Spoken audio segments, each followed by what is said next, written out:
The occupation at that time was harsh.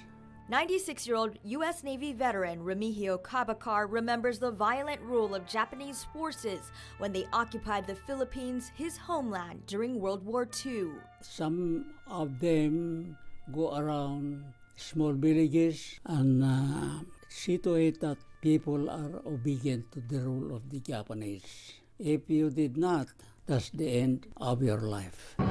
The Philippines was under attack, and after Pearl Harbor, President Franklin D. Roosevelt promised to defend the Philippines, which was an American commonwealth at the time. He called on Filipinos to help. I come from a poor family.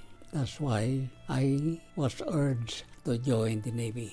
Cabacar was among the tens of thousands of Filipinos who left their villages to answer the call. We walked 32 miles, and when we reached the destination, this American recruiter was out the gate shouting, "Who wants to join the Navy?" I raised my hand. Filipinos gave life and limb fighting alongside Americans in the Battle of Bataan. When Japanese forces overpowered them, Filipinos were among the estimated 10,000 soldiers who died during the Bataan Death March. When the war broke out, I imagined that the first casualty was a Filipino, and the blood spilled was for this country.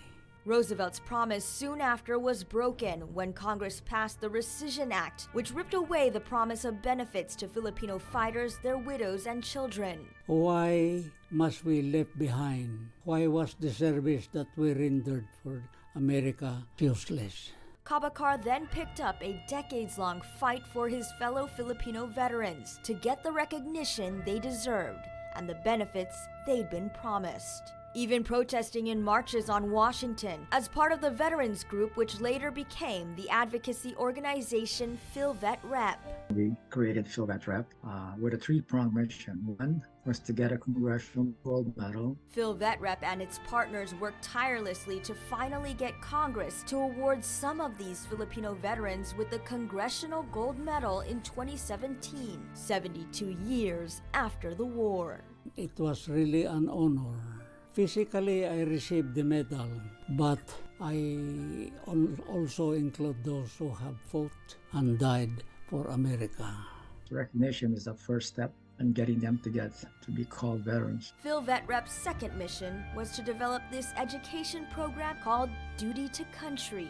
Sacrifice and patriotism. That story is not going to be told unless we do this education project. And we committed ourselves to making sure that that story also becomes enshrined in American history. The third and final step is to repeal the Rescission Act.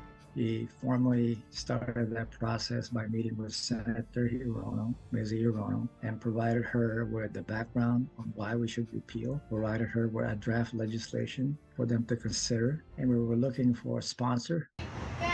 Cabacar later retired and opened the Friendly Barber Shop in Fort Washington, Maryland, with many stories to tell. If you visit him, he will tell you how he served aboard minesweeping destroyer USS Thompson in the Korean War. He also served as a chef for 5 directors of the FBI. Everything that you have seen or witnessed here because of America. A legacy of service that lives on. I am still serving people to this day. The best I know how.